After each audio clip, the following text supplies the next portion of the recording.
এ যুগে অনেকেই বলে কোরআন হলো বর্বরচিত, এটি উগ্রপন্থী অথবা এটি চরমপন্থী।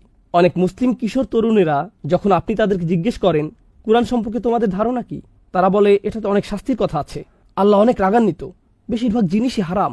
এই ধারণাই তাদের মাথায়, এই ধারণাই আমরা আমাদের শিশুদের মাথায় দিয়েছি। কিন্তু এই কোরআন এসেছে আগের সকল কিতাবের চেয়ে বেশি দয়াশীলতা নিয়ে। তো আমি চেয়েছি এই প্রেক্ষাপটটি তৈরি করতে। সূরা আর রহমান আসলে কি করেছে? এই লোকদের চেয়ে বেশি আল্লাহ থেকে দূরে যাওয়া সম্ভব নয়, এটাই হলো পয়েন্ট। সূরাটি নাজিল হলো আর এর শ্রোতা হলো এমন মানুষেরা যারা ধার্মিক নয়, ধর্ম নিয়ে যাদের কোনো আগ্রহ নেই, রাসূলকে নিয়ে তাদের কোনো আগ্রহ নেই, এর উপরে তারা ধর্মকে নিয়ে হাসি ঠাট্টা করে। তাদের চেয়ে বেশি আল্লাহ থেকে দূরে যাওয়া সম্ভব নয়। এই লোকদের উদ্দেশ্যেই আল্লাহ বলছেন এই সূরাতে। আর আমি বিশেষভাবে এটা উল্লেখ করতে চেয়েছি কারণ সূরাটি যদি তাদের জন্য প্রযোজ্য হয়, এটি তাদের চেয়ে ভালো যে কারোর জন্যও প্রযোজ্য হবে। অন্য কথায়, যদি সূরাটি বলে খারাপের মধ্যে খারাপদের ব্যাপারে, তাহলে নিশ্চিতভাবে এটা তাদের জন্যও যারা এর চেয়ে ভালো, যেমন আমি, আপনি, এই খুতবাতে যারা এসেছেন তাদের মধ্যে কেউ। অন্ততপক্ষে আমি জুমার নামাজে এসেছি, এর চেয়ে বেশি ভালো কিছু হয়তো আমি করি না। জানতে আসবেন না আমি 31st নাইটে কি করি, সেই বিষয়ে কথা না বলি, কিন্তু অন্তত পক্ষে আমি তো এখানে এসেছি। তো আমাদের মধ্যেও এমন অনেকেই আছেন যারা কখনো কখনো ভুল করেন, যারা আল্লাহ থেকে দূরে চলে যান, যারা অনেক দূরে চলে যান। আর আল্লাহ সকলের সাথেই কথা বলেছেন। আপনি হয়তো মনে করতে পারেন কুরআন শুধু ভালো মানুষদের সাথেই কথা বলে, অথবা কুরআন খারাপ লোকদের জন্য অনেক কঠোর। এটা তেমন নয়। আল্লাহ গভীর প্রজ্ঞা সহকারে ভালোবাসা ভরে আহ্বান করছেন। আর আল্লাহর এমনই একটা আহ্বান এখন আমি আপনাদের সাথে শেয়ার করব।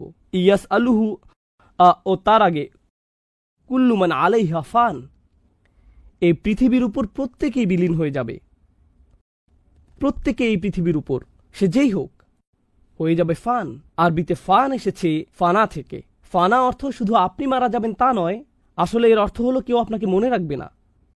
হয়তো এমন সময় আসবে যে মানুষ জানবে না একটা কবর আছে আর কবরের নিচে আপনি আছেন।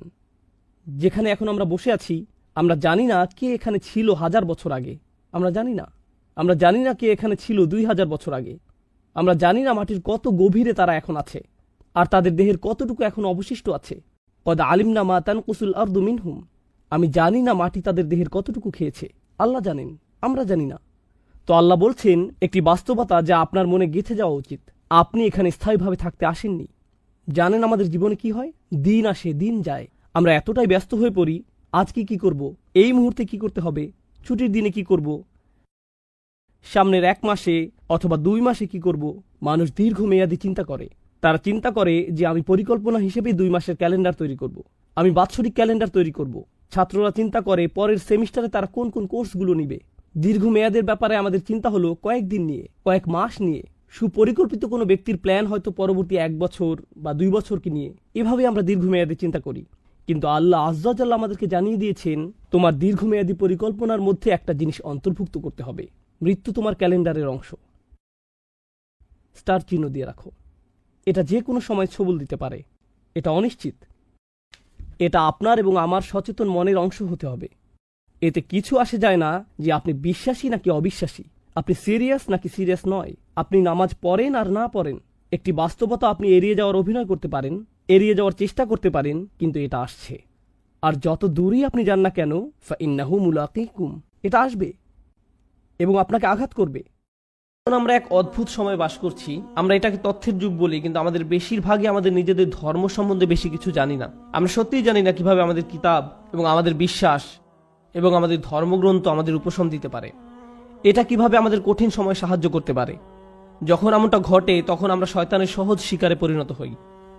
যখন মানুষ কঠিন সময়ের মধ্য দিয়ে যায় তখন শয়তান তাদের কাছে সকল প্রকারের চিন্তা নিয়ে আসে। ধরুন কেউ অসুস্থ, সে হাসপাতালে এবং সে সব ধরনের ওয়াসওয়াসা পাচ্ছে। বিশ্বাসের ব্যাপারে কদরকে নিয়ে প্রশ্নের মুখোমুখি হচ্ছে। মানুষ চাকরি হারিয়ে ফেললে, বিয়েটা সুখকর না হলে, লেখাপড়ার ক্ষেত্রে মুশকিল দেখা দিলে, আপনি যে সমস্যার মধ্যে দিয়ে যান না কেন, বা স্বাস্থ্য সংক্রান্ত কিছু হতে পারে, এমন ক্ষেত্রে প্রশ্ন করতে শুরু করা খুব সহজ। আল্লাহ কি আদৌ আমাকে ভালোবাসেন? তিনি কেন আমার সাথে এমন আচরণ করছেন? আমার কি দোষ ছিল যে আমি এই সমস্যায় পড়ব? আমি এত দোয়া করলাম, আল্লাহ তাতে সাড়া দিলেন না, সে কোনো পরোয়াই করলেন না। আমি পুরো রমজান মাস প্রার্থনা করলাম, এমনকি উমরাও করলাম। আমি এখনো দোয়া করছি যে আমার সন্তানকে আরোগ্য দিন, আমার এই সমস্যা দূর করে দিন, কিন্তু আমার সেই সমস্যা তো এখনো আছে। এসব আপনার ব্যক্তিগত জীবনে, এবং এটাই যথেষ্ট কঠিন। উপরন্তু সারা দুনিয়ায় একটা সংকটকাল চলছে। উদাহরণস্বরূপ আপনাদের অনেকের পরিবার সিরিয়ায় আছে, বা সারা দুনিয়ায় সিরিয়ার মতো জায়গায়, যে জায়গাগুলো পুড়ছে, যেখানে পরিবার নিরাপদ নয়, সন্তানেরা নিরাপদ নয়, যেখানে সব ধরনের মানবিক বিপর্যয় ঘটে চলছে এবং মানুষ মারা যাচ্ছে। ব্যাপারটা অনেকটাই যেন রাসূল সাল্লাল্লাহু আলাইহি ওয়াসাল্লামের বাণীকে পূর্ণ করার জন্য, যে হত্যাকারী জানবে না যে সে কেন মারছে, আর যাকে হত্যা করা হচ্ছে সেও কারণটা জানবে না। এমন এক সংকটময় পরিস্থিতিতে অনেক মানুষ প্রশ্ন করা শুরু করে যে কেন আমরা ব্যক্তিগত জীবনে তো বটেই, এমনকি সারা দুনিয়ায় পাগলাটে ঘটনা ঘটে চলছে। এই সব কিছুতে আল্লাহ কোথায়? তিনি কি এইসব সমস্যা দূর করতে পারেন না? এমন তো না যে আমরা দোয়া করছি না। কুনুতে নাজিলা প্রতি রাতেই সারা দুনিয়ায় মসজিদে পড়া হচ্ছে, আল্লাহুম্মা সুরিল ইসলাম ওয়াল মুসলিমিন, আইজিল ইসলাম ওয়াল মুসলিমিন, মুসলিমদের সহায়তা করুন, ইসলামকে সহায়তা করুন, মুসলিমদের শক্তি দিন, ইসলামকে শক্তি দিন, হে আল্লাহ আমাদের দিনের শত্রুদের বিরুদ্ধে শক্তি দিন। মনে হচ্ছে যে শত্রুরা দিন দিন আরো শক্তিশালী হচ্ছে আর বেশি বেশি করে রক্তপাত ঘটাচ্ছে। সেই মুহূর্তে কোনো ব্যক্তি তার ধর্ম নিয়ে খুবই হতাশ হয়ে যায় এবং চিন্তা করা শুরু করে এসবের কোনো মানে হয় না, আমি কেন দোয়া করব, কিছুই তো বদলাবে না। এটা কিন্তু আসলে খুব সার্বজনীন একটা সমস্যা। এই সমস্যার ফলাফল স্বরূপ কিছু জিনিস ঘটে। কিছু মানুষ দোয়া করাই বন্ধ করে দেয়, শুধু দোয়াই নয়, এমনকি তারা নামাজ পড়াও বন্ধ করে দেয়, পরোয়া করে না। নামাজকে আল্লাহ এভাবে বর্ণনা করেছেন যে এটা একটা সুরক্ষা, এটা একটা সুরক্ষা। ইন্না সালাতা তানহা আনিল ফাহশাই ওয়াল মুনকার। নামাজ আপনাকে সব ধরনের লজ্জাহীনতা, অশ্লীল আচরণ এবং সব ধরনের ক্ষতি থেকে রক্ষা করে, সব ধরনের ক্ষতি থেকে রক্ষা করে। সুতরাং আল্লাহ যখন এমনটা বলেন এবং কোনো ব্যক্তি নামাজ ত্যাগ করে, তখন তারা আসলে সরাসরি শয়তানের শিকারে পরিণত হয়, সব ধরনের খারাপ কাজ করে যাবে এবং যে করছে সে বুঝতেও পারবে না যে সে কেন এই কাজটা করছে। এরপরে এমন মানুষও কিন্তু আছে যারা অত দূর যায়নি, তারা এখনো দিনের উপর অধিষ্ঠিত আছে, তারা এখনো দিনকে ধরে রেখেছে, কিন্তু তারা কোনো মতে ধরে আছে, কোনো ক্রমে ধরে আছে, তারা কোনো ক্রমে জুমার নামাজে আসে, এমনকি সেটাও তার জন্য সংগ্রাম। কিছু মানুষের অবস্থা এত খারাপ হয়ে যায় যে তারা একটা মসজিদের ভিতর বেশি সময় থাকতেও পারে না। যদিও কোনো কারণে তারা থাকে তাহলে অস্বস্তি বোধ করা শুরু করে। এমন ঘটনা ঘটে। আমার এমন অনেক মানুষের সাথে সাক্ষাৎ হয়েছে। আমি মনে করি না যে তারা খারাপ মানুষ, যাই হোক, আমি মনে করি কিছু মৌলিক বিষয় ঠিক ছিল না, কিছু নির্দিষ্ট চিন্তা, কিছু নির্দিষ্ট ধারণা, কিছু নির্দিষ্ট অনুভূতিতে ভুল আছে। আর সেই ভুল অনুভূতির কারণে একজন খুব বিপজ্জনক পথে চলে, সেই পথে যেটা পথ ভ্রষ্টতার দিকে নিয়ে যায়।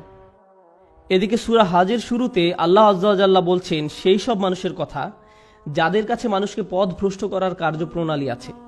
খারাপ মানুষ যারা কোনো জ্ঞান ছাড়াই আল্লাহর বিরুদ্ধে তর্ক করে, এরা আর কিছু চায় না। মাই ইউজাদিলু ফিল্লাহি বিগাইরি ইলমিন ওয়ালা হুদাও ওয়ালা কিতাবিম মুনির। কোনো ব্যক্তি আল্লাহর ব্যাপারে তর্ক করে, বিতর্ক করে এবং ধর্মকে ঘৃণা করে এবং আল্লাহকে ঘৃণা করে, নবী সাল্লাল্লাহু আলাইহি সাল্লামকে ঘৃণা করে এবং তাদের কোনো ধারণাই নাই যে তারা কেন বিতর্ক করছে, পথ নির্দেশনাও নেই, কোনো আলোকিত চিন্তার আলোকেও তারা কাজটা করে না, অভিযোগ করার জন্যই অভিযোগ করা।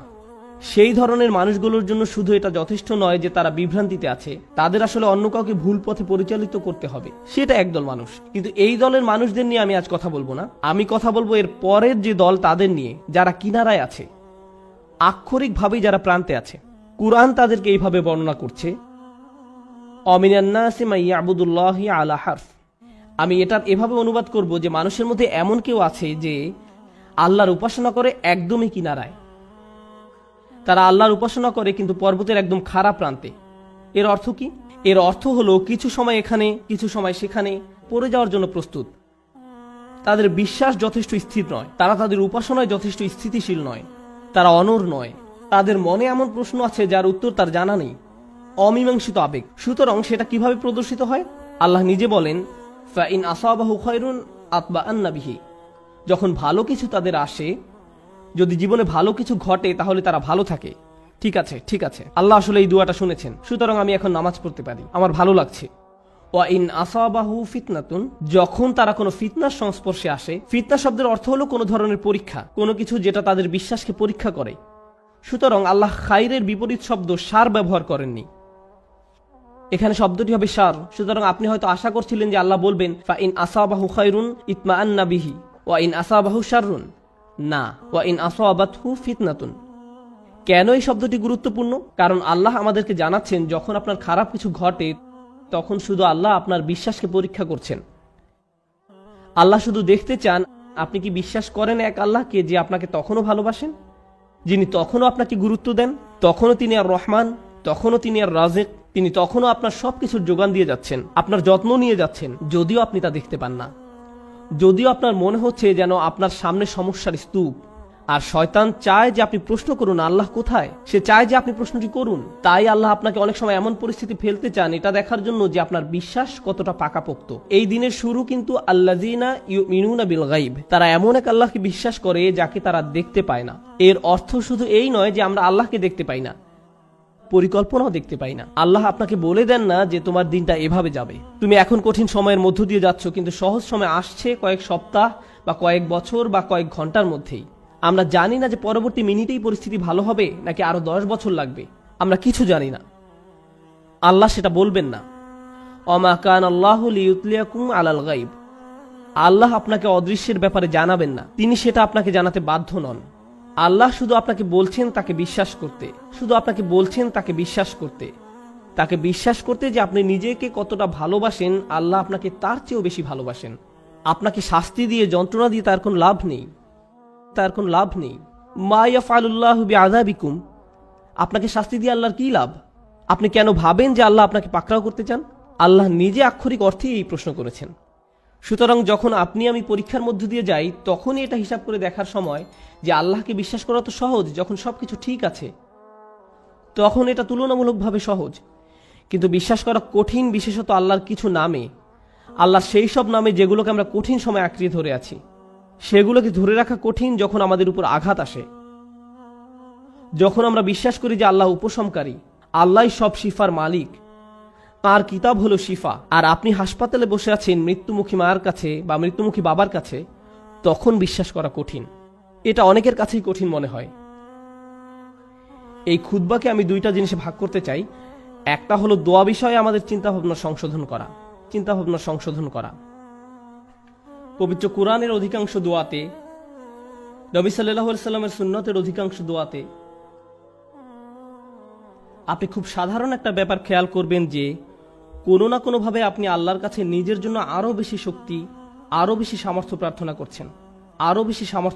করছেন। আপনি আল্লাহর কাছে পথ প্রদর্শন, আল্লাহর কাছে ক্ষমাশীলতা এবং আল্লাহর কাছে কৃতজ্ঞতা প্রকাশ করার দোয়া করছেন। আউজিআনি আন আশকুরা নি'মাতাকা আল্লাতী আন'আমতা আলাইয়া, আমাকে ক্ষমতা প্রদান করুন যাতে আমি আপনার নিয়ামতের কৃতজ্ঞতা প্রকাশ করতে পারি।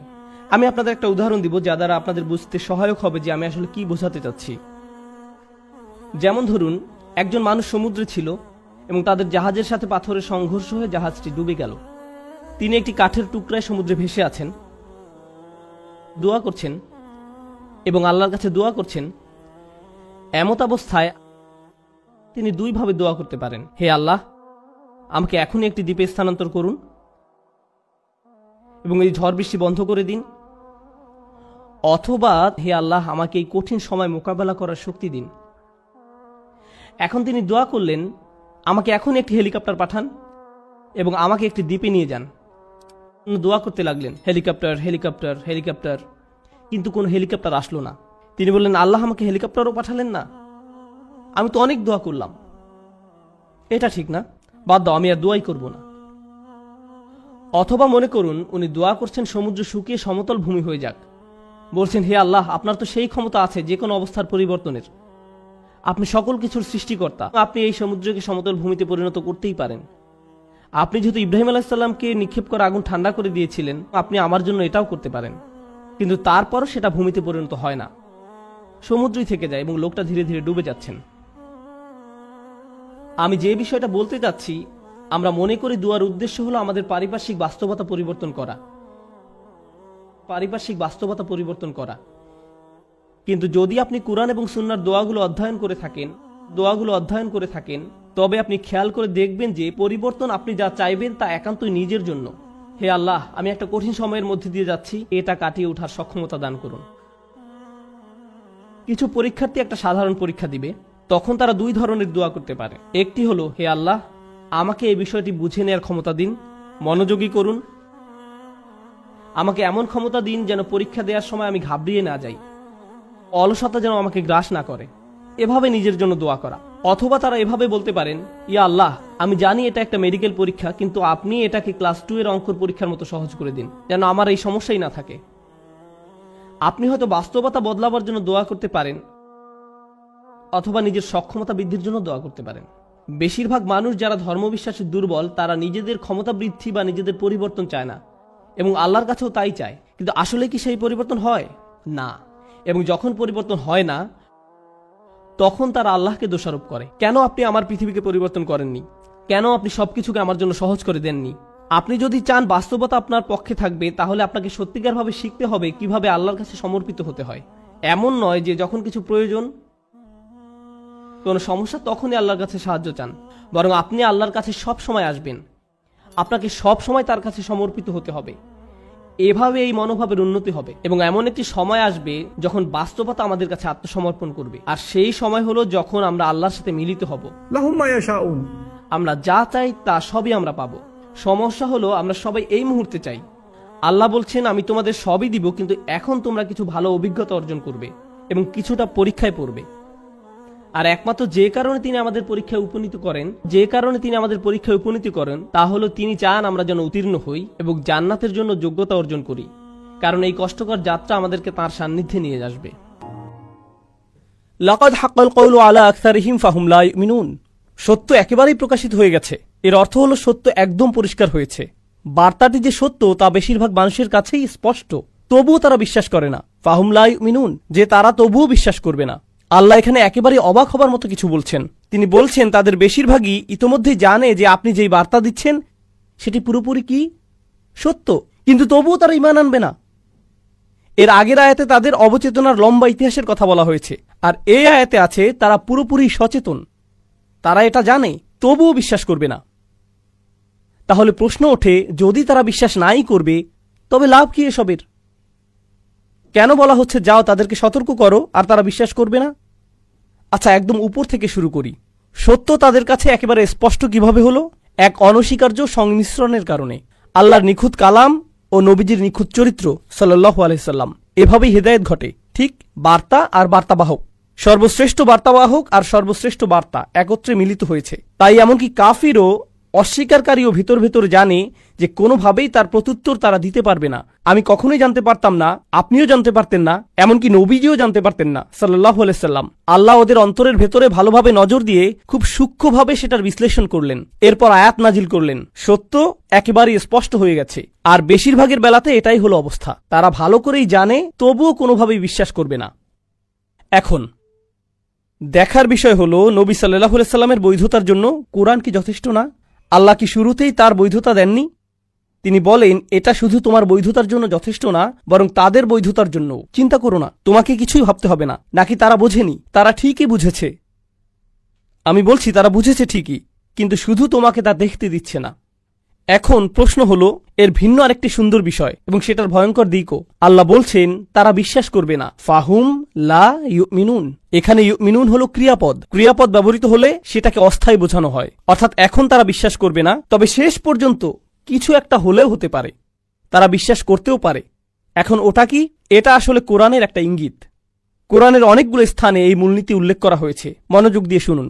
একগুঁয়ে কাফেররা যখন সত্য জেনেও সেটাকে প্রত্যাখ্যান করে, একটা সময় আসবে যখন সে বিশ্বাস করবে অবশেষে। জানেন সেটা কখন? যখন শাস্তি দেখবে। যখন তারা শাস্তি দেখবে তখন বলবে ইন্না মুমিনুন। সূরা দুখানে আল্লাহ যেমন বলেন, রব্বানা কশিফ আন্নাল আযাব ইন্না মুমিনুন, ইয়া রব আমাদের শাস্তি দূর করে দিন, আমরা বিশ্বাস করতে প্রস্তুত, বিশ্বাস করছি আমরা এখন। আবসারনা ওয়া সামি'না ফারজি'না না'মাল সালিহান, এখন আমরা দেখতে পাচ্ছি, শুনতে প্রস্তুত আমরা এখন। আমরা দেখছি, এখন শুনতে আমরা প্রস্তুত। আল্লাহ এখানে বলছেন তারা আপাতত বিশ্বাস করছে না, যেন ইঙ্গিত দিচ্ছেন যে তারা অবশেষে যখন শাস্তি দেখবে তখন কি হবে? বিশ্বাস করবে। কিন্তু অন্য স্থানে আল্লাহ বলছেন আন্না লাহুমুজ যিকরা, এখন আর কি লাভ? আমি গায়বের প্রতি বিশ্বাস আনতে বলেছিলাম তোমাদের, দৃশ্যমান কিছুর উপর বিশ্বাস আনতে বলিনি। একটা পশুও তো সেটা পারে। একটা বিড়ালও তো আগুন দেখে এমন করে, মিয়াও। এটা তো কোনো অর্জনই নয়, এজন্য এটাকে বিশ্বাস করাও বলে না।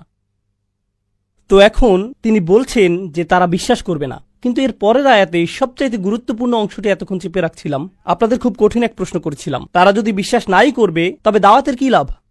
অসম্ভব এই কাজ কেন আমাদের করতে বলছেন? এই আয়াতে একটা শব্দ আছে, এই প্রশ্ন সেই একটি আয়াতই দিয়ে দিচ্ছে। লাকাদ হাক্কাল কওলু আলা আকসারিহিম, তাদের অধিকাংশের কাছেই সত্যটা একেবারে পরিষ্কার হয়ে গেছে, তারপরও তারা বিশ্বাস করবে না। তাদের অধিকাংশই যদি বিশ্বাস না করে, তাহলে কে করবে? তাদের অল্প সংখ্যক করবে, ঠিক। তাদের মধ্যে ছোট্ট এক সংখ্যালঘু অংশ বিশ্বাস করবে, ঠিক। আর নবীজিকে তাই বলা হচ্ছে সাল্লাল্লাহু আলাইহি সাল্লাম, আপনার সবাইকে সতর্ক করতে হবে, কারণ আপনি জানেন না কে কে বিশ্বাস করতে পারে। আমি আপনাকে জানিয়ে দিচ্ছি, যদিও যে বেশিরভাগই করবে না, এটাকে কঠিন সরল পথ তো আর অকারণে বলা হয় না। তাই আপনি অল্প কয়জনকে পাবেন, এটা জেনেই কাজ করুন। তারা কারা সেটাও আমি আপনাকে জানাবো না। আপনি যদি অন্তত বলে দেন যে তারা কারা, তাহলে আমার কাজটা একটু সহজ হতো, আমি তাদের কাছেই যেতাম, বাকি সবার পেছনে সময় নষ্ট করতাম না। না, বলবো না আপনাকে, শুধু বেশিরভাগই ঈমান আনবে না, তো এজন্যই আসলেই তারা বিশ্বাস করবেই না। মানে এত একগুয়ে জেদি কেন তারা? ইন্না জাআলনা ফি আনাকিহিম আগলালান, কোনো সন্দেহ নেই আমি তাদের বেরি পরিয়েছি, লোহার বেরি তাদের গলাতে, লোহার তৈরি মোটা বেরি, দেখতে এরকম ব্রেসলেটের মতো, এর সাথে শেকল লাগানো। কখন কাউকে এরকম পরানো হয়? না, আরো বেশি বড় শাস্তি চিন্তা করুন, জেলখানা, কারাগারে। এসব মানুষদের পাশাপাশি শেকল দিয়ে বেঁধে রাখা, একের পর এক, একের পর এক, একের পর এক, প্রত্যেকের গলায় বেরি। ফাহিয়া ইলাল আযকান, এই বেরি চিবুক পর্যন্ত, মানে এটা এভাবে থাকে একদম চিবুক পর্যন্ত, এভাবে হাঁটতে হয় তখন। ফাহুম মুকমাহুন, তাদের গলা এভাবে উঁচু হয়ে আছে। এভাবেই এটা সেই জেলখানার চিত্র। আমি চাই আপনারা মনে রাখুন, এটা কিসের চিত্র? জেলখানার। তো এখানে সেটার সাথে কি সম্পর্ক?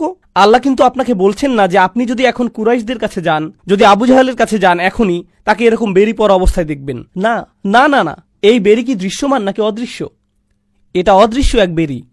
কিন্তু জানেন কি, আমি চাই এই জেলখানার চিত্রটা আগে বুঝে নিন। এই লোকগুলোকে শেকল পরানো, তার মানে এরা বন্দী, আর ওরা জেলে থাকা মানে বাহিরের পৃথিবীর সাথে একেবারে বিচ্ছিন্ন, ঠিক। কারণ আপনি জেলে বন্দী থাকা মানে বাহিরে কি হচ্ছে কিছুই জানেন না, অর্থাৎ আপনি অসচেতন, জ্ঞানহীন, গাফেল। এই শব্দ কি এর আগে এসেছে? গফিলুন। আপনি গাফেল কেন?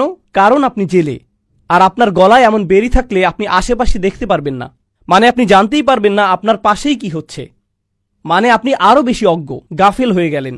আর তারপর আপনাকে সেখানে থাকতে হবে। কাউকে জেলে পুরে দিলে আপনি তাকে জিজ্ঞেস করতে পারেন, কেন তার এমন হলো? কেন তুমি জেলে গেলে? জেলে যেতে হলে আপনাকে অপরাধের অভিযোগে অভিযুক্ত হতে হবে, ঠিক। কিন্তু পূর্বের আয়াতেই তার বিরুদ্ধে অপরাধের অভিযোগ এসেছে। সত্য তাদের সামনে প্রকাশ হয়েছেই, বাণী তার সামনে সম্পূর্ণ স্পষ্ট হয়েছে, তবুও তারা বিশ্বাস করেনি। এটাই অপরাধ। আর অপরাধ এমনটা হলে তাদের জেলেই যাওয়া উচিত। কিন্তু এরপরেও শুধু জেলে গেলেই হবে না, আপনার শাস্তি অপরাধের সমানুপাতেও হতে হবে। এই কথা আগে শুনেছেন, অপরাধের উপযুক্ত শাস্তি হতে হবে। আমরা এখন পর্যন্ত শাস্তি সম্পর্কে কি জেনেছি? যে তাকে বেরি পরানো হবে। কোথায়? তার গলায়। আল্লাহ কি বলছেন? যে সে নিজে অন্তরে সত্য জানে। তিনি এই ইঙ্গিত দিয়েছেন যে সে ইতিমধ্যেই জানে কি সত্যটা, অতএব সে সত্য জানে কিন্তু মুখ দিয়ে সেটা প্রকাশ করছে না, অহংকারের কারণে। তার গলায় সত্যটা আটকে আছে, মুখ পর্যন্ত আসতেই পারছে না, গলায় ধরে রেখেছে সে। এজন্যই তাদেরকে বলা হয় কাফির। কাফির অর্থ যে সত্যকে লুকিয়ে ফেলে। কাফির বলতে কৃষককেও বোঝানো হয়, কারণ সে বীজ মাটিতে পুঁতে ফেলে। তাই তারা যে নিজেদের গলার ভেতরে সেটা আটকে রাখে, এজন্য তাদের গলাও আটকা পড়েছে। অপরাধটা এখানেই। তারা চাইলেই বলতে পারে, কিন্তু অহংকার তা দিচ্ছে না। কিন্তু দেখুন, আরেকটি জিনিস আপনাদের জিজ্ঞেস করতে চাই, তা হলো যখন আপনি এভাবে মাথা উঁচু করে রাখেন অথচ আপনার গলায় বেরি নেই, তখন সেটা কি? সেটা অহংকার। একজন কয়েদির এভাবে গলা উঁচু করে রাখার চিত্রটি বেশ অপমানজনক। আল্লাহ সেই মাথা উঁচু করা কয়েদির সাথে অহংকারী লোকের তুলনা করেছেন, যে অহংকার আর জেদের কারণে তার বাণী শুনতে অস্বীকার করে। তিনি বলছেন যে সে অহংকার করছে। আল্লাহ সেটাকে কয়েদখানা বলছেন। সে বন্দী, সে বন্দী। সে নিজেও জানে না যে সে নিজের অহংকারই বন্দী। এ আয়াতের কি অসাধারণ চিত্রায়ন! এ আয়াত নিয়ে শেষ কথা, আপনার গলায় যখন এরকম বেরি পরানো থাকবে, তখন কি নিজেকে দেখতে পারবেন? জেলের বাইরে বা আপনার আশেপাশে বা কি হচ্ছে ভুলে যান, আপনি কি অন্তত নিজেকে ঠিকভাবে দেখতে পারবেন? ফাআনসাহুম আনফুসাহুম উলাইকা হুমুল ফাসিকুন। তিনি তাদের নিজেদেরই ভুলিয়ে দিলেন, তারা এমনকি নিজেদেরও দেখতে পারছে না। ইদা আখরাজা ইয়াদাহু লাম ইয়াকাদ ইয়ারাহু। কুরআন বলছে, সে যদি অন্তত নিজের হাত দেখতে পারত। তাদের অবস্থা এতই খারাপ তারা এতই হঠকারী, কিন্তু তাদের এই একগুঁয়েমি আল্লাহ চান না। আমি যখন এটা পড়ি তখন ভাবি, আচ্ছা আল্লাহ হয়তো এখন অন্য বিষয়ে যাবেন, কারণ যথেষ্ট শাস্তি তো হয়েছেই। কিন্তু এরপর আরেক আয়াত, ওয়াজআলনা মিন বাইনি আইদিহিম সাদ্দান, আর আমি তাদের ঠিক সামনেই একটা দেয়াল রেখেছি, অমিন খলফিহিম সাদ্দান, আর তাদের পেছনেও আমি একটা দেয়াল রেখেছি, আগশাইনাহুম, তাদেরকে ঢেকে দিয়েছি, ফাহুম লা ইউবসিরুন, ফলে তারা দেখে না। আপনি জেলখানায়, আপনাকে অন্য মানুষের সাথে বেঁধে রাখা হয়েছে, আপনার সামনে একটা দেয়াল, পেছনে আরেকটা দেয়াল। তিনি কেন দুপাশে দেয়ালের কথা বললেন না? কারণ যখন আপনি শেকলে বন্দী, তখন শুধু কোন দিকে নড়াচড়া করতে পারেন?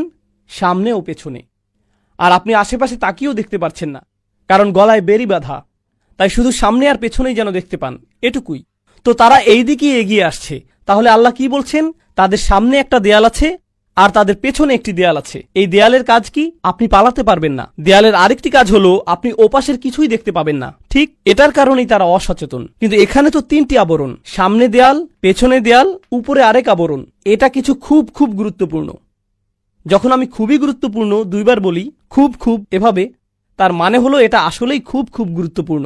যদি বলি খুব গুরুত্বপূর্ণ, তখন আসলে আপনাদের শুধু জাগাবার চেষ্টা করছি। কিন্তু যদি আমি বলি যে খুব খুব গুরুত্বপূর্ণ, এর মানে আসলেই খুব খুব গুরুত্বপূর্ণ। তিনটি বাধা। প্রথম বাধাটি কোথায়?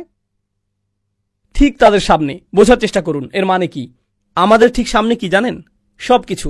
যখন ঘুম থেকে উঠি, আমার ঘর আমার সামনে। যখন নিচে যাই, আমার বাচ্চারা আমার সামনে। যখন বাইরে যাই, পুরো আকাশ আমার সামনে। যখন গাড়িতে উঠি, আমার গাড়ি ঠিক আমার সামনে। কোরআন আমার সামনে। সমস্ত জীবন আমার সামনে। আল্লাহর সমস্ত সৃষ্টি কোথায়? ঠিক আমার সামনে। আর এই সৃষ্টি, এই আকাশ, এই পৃথিবী, সেই গাছ, আমার বাচ্চা, সবকিছুই আল্লাহকে স্মরণ করিয়ে দেয়। সবকিছুই। কিন্তু তারা এসব থেকে বাধাপ্রাপ্ত, তাই তারা ওসব কিছুই দেখে না। তাই কিছুই তাদেরকে আল্লাহর কথা মনে করিয়ে দেয় না। সবকিছুই তাদের চিন্তার জন্য যথেষ্ট না। সত্যের পথ হতে তারা অবরুদ্ধ। অন্য ভাষায় প্রথম প্রাচীর হলো সমস্ত সৃষ্টি। বোঝার চেষ্টা করুন এই জিনিসটা। আল্লাহ যা কিছুই সৃষ্টি করেছেন সবই আমাদের সামনে। আপনি তো সারাক্ষণ কোরআন পড়ছেন না, সারাক্ষণ তো আপনি ইবাদত করছেন না, কিন্তু জানেন কি, যখনই আপনি জেগে আছেন, আপনার ঠিক সামনেই কি থাকে? সৃষ্টি সব সময় আপনার সামনে থাকে। নিজের চোখে দেখে অনুধাবন করার মতো কিছু না কিছু সব সময়ই থাকে। এটাই হলো প্রাচীর। দ্বিতীয় প্রাচীরটি কোথায়? তাদের পেছনে। আমাদের পেছনে কি? আমাদের ইতিহাস, আমার নিজের ইতিহাস, আমার জাতির ইতিহাস, অন্যান্য জাতির ইতিহাস। এগুলো সব কোথায়? তারা তাদের সামনে থাকা প্রাচীরের কারণে পুরো বিশ্ব দেখতে পারছে না, আর তারা তাদের পূর্বে গত মানুষের অবস্থা থেকেও শিক্ষা নিচ্ছে না। এজন্য তাদের পেছনেও আরেক প্রাচীর। এখন পর্যন্ত দুটো পেলাম, আপনার চারপাশের দুনিয়া 1 নম্বর, আর আছে ইতিহাস 2 নম্বর। কিন্তু সেটাও যথেষ্ট না। অন্য দিক থেকেও তারা অবরুদ্ধ। কোথায়?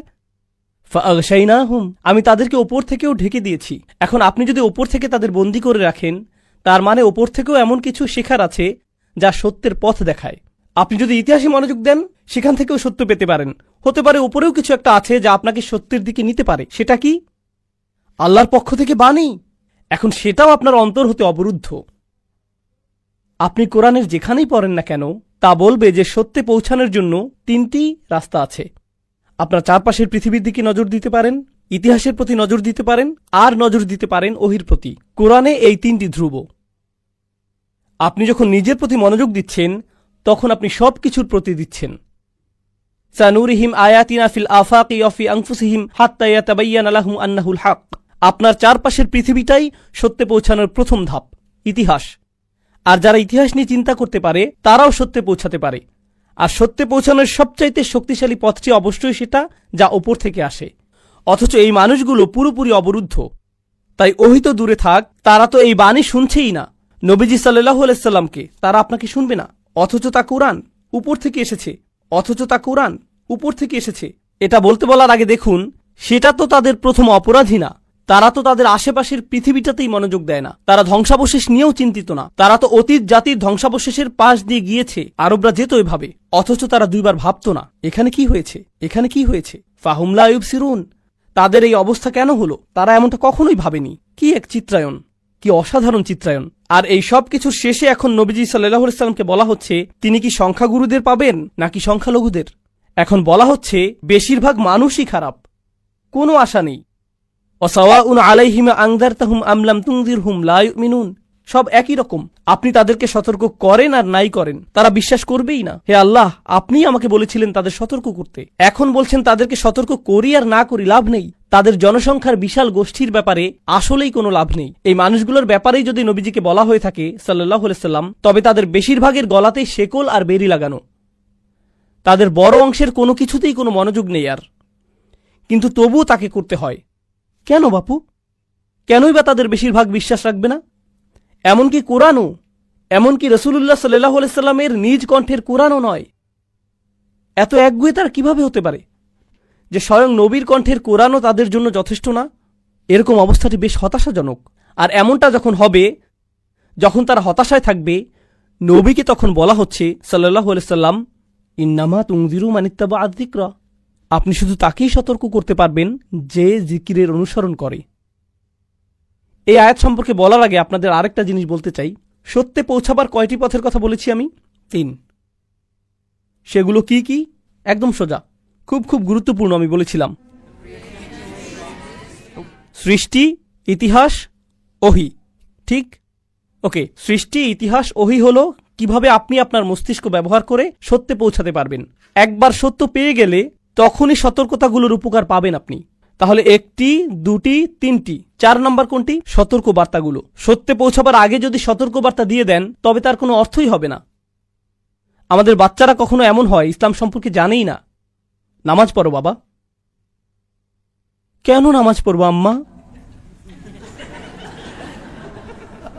কারণ না পড়লে আল্লাহ রাগ করবেন আর আমি আরো বেশি রাগ করব। আপনি ভয় দেখাতে খুব পছন্দ করেন, কিন্তু তার আগে সত্যটা বুঝিয়ে দেন না। এমন করলে কি হয় জানেন? মানুষ পালিয়ে যায়। যারা সত্য থেকে উপকৃত হয়, সতর্কতা মূলত তাদের জন্যই। আর সত্যের পথগুলো কি কি? আপনার চারপাশের পৃথিবী, ইতিহাস আর ওহী। ঠিক দেখলেন সতর্কবাণী কখন আসলো? এখন সতর্কবাণী এসেছে এখানে।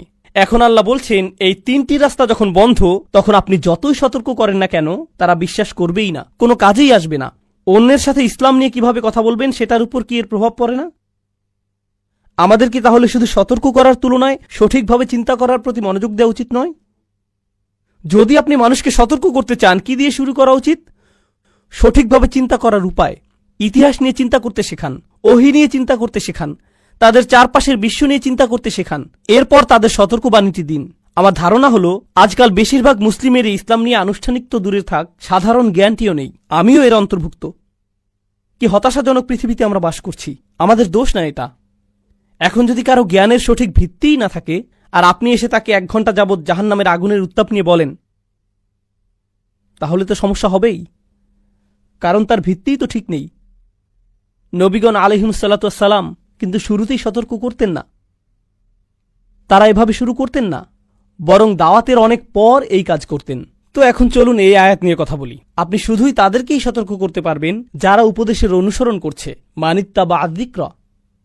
দেখুন, যখন আল্লাহ মান ব্যবহার করেন তখন বোঝাচ্ছেন 1-2 হতে পারতেন, তখন বোঝাচ্ছেন 1-2 হয়তো পেতে পারেন। মান শব্দটি মানে অপরিচিত কেউ একজন, যেমন ইন্নামা তুনযিরুল্লাযী ইত্তাবা'আয যিকরা, তাহলে সেটা পরিচিত কেউ হতো।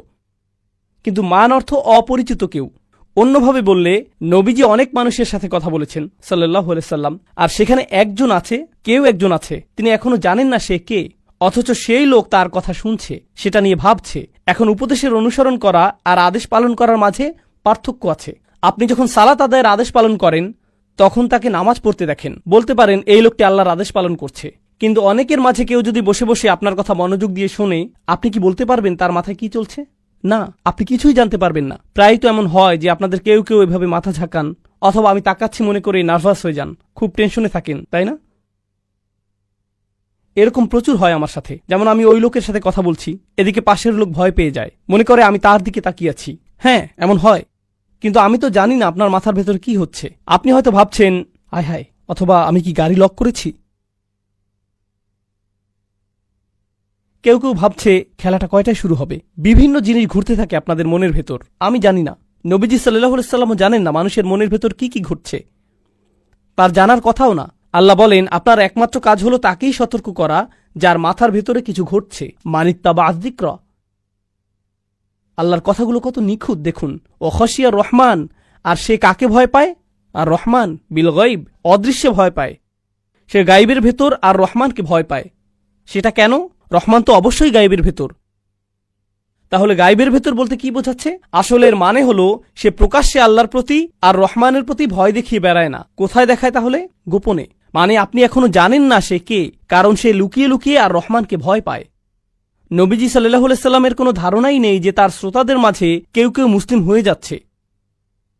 তিনি শুধুই শুনবেন, তাকে শুধুই আল্লাহর উপর ভরসা করতে হবে। এখন এটার মনস্তাত্ত্বিক প্রভাবের কথা চিন্তা করুন। তিনি তার প্রতি আক্রমণাত্মক এক জনগোষ্ঠীর সাথে কথা বলছেন, আর আল্লাহ বলছেন এই শ্রোতাদের মাঝেই কেউ একজন আছে যে আপনাকে গ্রহণ করছে, যদিও জনতা আপনার বিরুদ্ধে। তাই সেই একজন লোককে বলুন, ফাবাশশিরহু বিমাগফিরাতিন ওয়া আজরিন কারীম। সেই একজনকেই ক্ষমার সুসংবাদ দিন, বিশাল প্রতিদানের অভিনন্দন জানান তাকে। এখানে দেখুন কি অসাধারণ ব্যাপার যে আল্লাহ আয্যা ওয়া জাল্লা এই আয়াতে প্রথমেই সেই ব্যক্তিকে নিজের থেকে ক্ষমা করছেন। আপনারা জানেন কেন?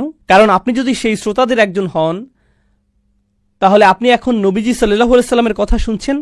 তার মানে আপনার পূর্বের জীবন ভালো নাকি পাপের জীবন ছিল? আপনি পাপের জীবন অতিবাহিত করে আসছেন। তাই সত্য শোনার সাথে সাথেই আপনার অপরাধ বোধ কাজ করা শুরু করে। আপনি ভাবতে থাকেন, আমি কত পাপ করেছি এই জীবনে, আমার পুরো জীবনটাই নষ্ট করে ফেলেছি। এটা মুসলিমের সাথেও হয়। আজকাল কোনো মুসলিমকে কেউ একজন ইউটিউবে ভিডিও পাঠালো, সেটা দেখে তার অবস্থা হয়, ইয়া আল্লাহ, আমি কত খারাপ, আমার জীবনে পরিবর্তন আনতেই হবে, আমি এটা কি করলাম? অপরাধ বোধ কুরে কুরে খায়, তাই না? আর এমনটা হবার সাথে সাথেই নবীজি সেই মানুষদের বলছেন, সেই লোকটিকে বলছেন, তোমাকে অভিনন্দন জানাই আমি, তুমি ক্ষমা পেয়েছ। এই লোকের তো সবচেয়ে আগে এটাই দরকার। যা গেছে গেছে, সব অতীত, এখন ভবিষ্যতের কথা ভাবো। কিন্তু এরপর নতুন সমস্যার উদ্ভব। যদি আমি ইসলামে প্রবেশ করিও, এই নবীর কি অবস্থা হচ্ছে দেখো। সবাই তাকে নিয়ে মজা করছে, তাকে মিথ্যুক বলছে, পাগল বলছে তারা।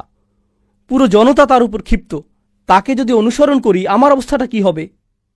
একই জিনিস, তারা ভাববে আমিই তার দলের একজন, আমার পেছনেও লাগবে তারা, আমি সমস্ত সম্মান হারাবো, তাই না? যেন সেই নবী আগে সম্মানিত মানুষ ছিলেন, এরপর যখন নবী হয়ে গেলেন, রাসূল হবার দাবি করলেন, তখন কেউ আর সম্মান করে না। তাকে তো কেউ রেহাই দেয়নি, অথচ তিনিই শহরের সবচেয়ে সভ্য মানুষ। আমাকে কি তার ছেড়ে দেবে? কোরআনের অসাধারণত্ব দেখুন, তাকে ক্ষমার অভিনন্দন দিচ্ছে। আগেই বলেছি, উত্তম প্রতিদানের সুসংবাদ দিচ্ছে, উত্তম প্রতিদানের সুসংবাদ দিচ্ছে। আজরিন কারীম। কেন? কারণ এখন আপনার উচিত নয় মানুষের কাছে সম্মান খোঁজা। আপনার একমাত্র কাজ হল আল্লাহর কাছেই সম্মান তালাশ করা। সম্মান আর মর্যাদার সংজ্ঞা আপনার কাছে পাল্টে যাবে। মানুষ কি ভাববে সেটা আর পরোয়া করবেন না। আপনি নিজেই এখন বড় মানুষ, আপনি নিজেই এখন স্বাধীন মহিলা। মর্যাদা একমাত্র আপনি আল্লাহর কাছেই চান। সামাজিক চাপ থেকে আপনি মুক্ত হয়ে গেছেন। এই একটি বক্তব্য মাত্র কি করছে জানেন? আপনার আশা থাকা উচিত, মানুষের ভয় আপনার আর থাকবে না। এটাই মাগফিরাতুন ওয়া আজরিন কারীম। কি চমৎকার! মানুষ তো অন্য কিছুর চাইতে এটাই বেশি প্রয়োজন। ফাবাশশিরহু বিমাগফিরাতুন ওয়া আজরিন কারীম। প্রায় শেষের দিকে আমরা, আর একটা আয়াত মাত্র। ইন্না নাহনু নুহিল মাউতা। কোনো সন্দেহ নেই, আমি মৃতদের জীবন দান করি। ইয়া আল্লাহ, এই কথা এখানে কেন? এতক্ষণের কথোপকথন তো মৃত্যুর পরের জীবন নিয়েছিল। কথা হচ্ছিল বেশিরভাগ মানুষকে সতর্ক করা নিয়ে, যদিও তারা শুনবে না। কোরআন কতটা নিখুঁত এসব নিয়ে, কিন্তু তবুও তাদের যায় আসে না। খুব খুব কম মানুষ, হয়তোবা মাত্র একজন শুনবে, এই কথাই হচ্ছিল না। আর হঠাৎ করেই কথাবার্তার শেষে এসে আমি মৃতকে জীবন দান করি কেন? কিছু ব্যাখ্যাকারগণ প্রথমে স্পষ্ট উত্তর দিয়েছেন, তা হল এই সতর্কতা তো আসলে মৃত্যুর পরের জীবন নিয়ে। তাই এই বার্তাগুলো এই সতর্কতা দিয়েই শেষ করি যে আমি মৃতদের জীবন দান করব, যা কিছুই হোক না কেন। এটাই সেই সতর্ক বার্তা। কিন্তু আরেক ধাপ এগিয়ে বলি, আপনাদের বলেছিলাম এই কুরাইশদের যে সতর্ক করা হচ্ছে, বহু প্রজন্ম ধরে তাদের সতর্ক করা হয়নি, তারা গাফিল ছিল। মা উনদিরা আবাউহুম ফাহুম গাফিলুন। আপনি এটাও বলতে পারেন যে তাদের কারো কারো হৃদয় মৃত হয়ে গিয়েছিল, তাই না? আর নবীজি সাল্লাল্লাহু আলাইহি সাল্লাম তাদের কাছে দিন যতই প্রচার করুক না কেন, কোনো কিছুই হয় না। প্রতিদিন তিনি তাদের বলেন, কোনো পরিবর্তন আসে না। কিন্তু আল্লাহ তাকে বলছেন, আমি মৃতদের জীবন দেই। মানুষের উপর হাল ছাড়বেন না। তাদের জীবন দেয়া, ইমানের দিকে নিয়ে আসা আপনার কাজ নয়, এটা আমার কাজ। আপনার কাজ হলো সতর্ক করা। আপনি জানেন না বহু বছর ধরে মৃত কোনো মানুষের হৃদয়ে আল্লাহ প্রাণ নিয়ে আসবেন। তুমি জানো না কখন ওমর ফিরবে, জানো না কখন হামজা ঈমান আনবে, তুমি জানো না কখন আবু সুফিয়ান মুসলিম হবে। তাড়াতাড়ি হবে না এসব। তুমি জানো না কখন খালিদ ইবনে ওয়ালিদ ফিরবে। অনেক বছর লেগেছে, যুদ্ধ লেগেছে। তিনি নিজেই মুসলিম মেরেছিলেন মুসলিম হবার আগে। মানে সত্যি সত্যি এটা তোমার কাজ নয়। শুধু আমি মৃতদের জীবন দান করি। নবীজির পর হতে সব দায়ী, বার্তাবাহক, আলেম ইত্যাদি, তাদের কি বলা হচ্ছে যে এমনকি আমি রাসূলুল্লাহ সাল্লাল্লাহু আলাইহি সাল্লাম নিজেও মানুষকে বদলাতে পারি না। মানুষ মানুষকে বদলাতে পারে না। মানুষ মানুষকে পুনরুজ্জীবন দেয় না। কে দেন? আল্লাহ দেন। কোনো ভিডিও আপনার জীবন পরিবর্তন করেনি, আল্লাহ করেছেন। কোনো বক্তব্য আপনার জীবন পরিবর্তন করেনি, আল্লাহ করেছেন। আমার শিক্ষক এই ব্যাপারটা বোঝাতেন কুন ফায়াকুন দিয়ে। তিনি বলতেন, একজন খতিব, বক্তা বা আলিম কথা বলছেন, তার মুখ হতে শব্দ বের হচ্ছে, সেগুলো মানুষের কানেও যাচ্ছে, সবাই একই শব্দ শুনতে পাচ্ছে, কিন্তু তাদের কোনো একজনের জন্য আল্লাহ বললেন কুন, সাথে সাথেই তার জীবন বদলে যাচ্ছে। একটি মাত্র বাক্যেই। 8 ঘন্টার বক বক বক বক বক। এই বক্তার কারণে এমন হয়নি, আল্লাহর কারণে হয়েছে। আমি মৃতদের জীবন দান করি। আর যারা শুনছে না, চিন্তা করো না, এমন না যে তারা যা করছে তাতে পার পেয়ে যাবে। ওয়ানাকতুবু মা কদ্দামু ওয়া আসারহুম, আমি লিখে রাখছি। আমি তার বিনিয়োগগুলো প্রতিনিয়ত লিখছি। আপনি যাই করেন সব ভবিষ্যতের জন্য বিনিয়োগ। প্রত্যেকবার খারাপ কিছু করলে সেটা আপনার ভবিষ্যতে যাবে। ওয়া আসারহুম, সাথে মন্দ কাজের চিহ্ন আর ধ্বংসাবশেষও যাবে। জানেন এই আয়াত কি সম্পর্কে? আমরা প্রতিদিন যে ইতিহাস তৈরি করছি সেটা সম্পর্কেই এই আয়াত। কুরাইশ ইতিহাস তৈরি করছে, তারা জানেও না তারা ভবিষ্যতের জন্য উদাহরণ রেখে যাচ্ছে। আল্লাহ সেটা লিখে রাখছেন। আর প্রতিদিন তারা পেছনে ধ্বংসস্তূপ রেখে যাচ্ছে, ধ্বংসের এক লম্বা সারি ফেলে যাচ্ছে তারা। অন্যরা সেখান থেকে শিখবে। তো আল্লাহ এই অংশটির সমাপ্তি টানছেন, ওয়াকুল্লা শাইইন আহসাইনাহু ফি ইমামিম মুবিন। আর সবকিছু তারা যা কিছুই করে, নবীজি সাল্লাল্লাহু আলাইহি সাল্লামকে বলা হচ্ছে কোনো কিছু থেকেই তারা পার পাবে না। আপনারা জানেন মুসলিমরা কিভাবে হতাশ হয়ে যায়? আপনি জানেন ওরা ইদানিং কি করছে? জানেন তারা এইমাত্র ভিডিও বানিয়েছে, কি প্রচারণা চালিয়েছে? ওয়াকুল্লা শাইইন আহসাইনাহু ফি ইমামিম মুবিন। আমি সবকিছুই নথিভুক্ত করছি, সবকিছুই নিখুঁতভাবে নথিভুক্ত করছি আমি। ইহসা শব্দের অর্থ হলো গণনা।